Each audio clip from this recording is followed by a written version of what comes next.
Voter గుర్తింపు కార్డో, driving లైసెన్సో, Aadhaar కార్డో, pan కార్డో ఇట్లా ఏదోటి పట్టుకొని లైన్లో నిలబడతాం.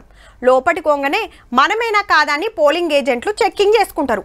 అసుంట కోంగనే ఒకరు ఏలుకి ఇంకట్టించి పేపర్ ముక్క చేతిలో పెడితే అది కొంట పోయి ఇంకోళ్ళకి ఇస్తాం. అటెన్క చుట్టూరు అట్టలున్న ఈవీఎం మిషన్ కాడికి పోయి నచ్చిన బటన్ ఒత్తంగానే ఓటేసినట్టు చూపిస్తుంది. అంతే కదా.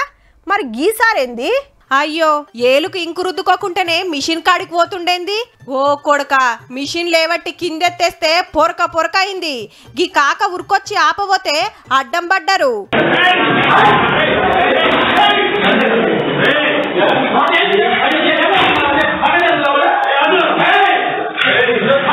ఆఫీసర్లంతా బుగులు పడి గప్ చూపైనరు. ఇంతకు ఈ సార్ ఎవరనుకుంటుండ్రు?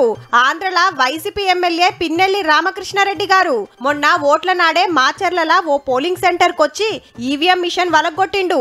అడ్డమొచ్చిందేమో టీడీపీ కార్యకర్త. గమ్మతేందంటే గుర్తు తెలవని ఓ మనిషి వచ్చి గడబడి చేసిండని కేసు పెట్టిండ్రు పోలీసులు.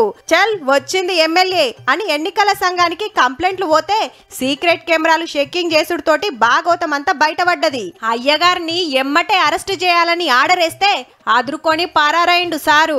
సొంతూర్లా హైదరాబాద్లా అంతటా దేవులాడినా జాడవడలే. జప్పున్నే అరెస్ట్ చేస్తామని ఆంధ్ర డీజీపీ సారు మతలబ్ పంపిండు ఎన్నికల సంఘానికి. అయితే డ్రైవర్ ను మన మెదక్ జిల్లాలో అరెస్ట్ చేసిండ్రు. ఇక కార్లా ఎమ్మెల్యే పోతుండు. పట్టుకుంటానికి పోలీసులు చేజ్ చేస్తున్నారని వీడియో చక్కర్లు కొడతాంది. ఎప్పుడు దొరికించుకుంటారో గాని ఓడిపోతా అని పక్కా ఫిక్స్ అయ్యే గీ ఉద్దార్కం చేసినట్టుండు.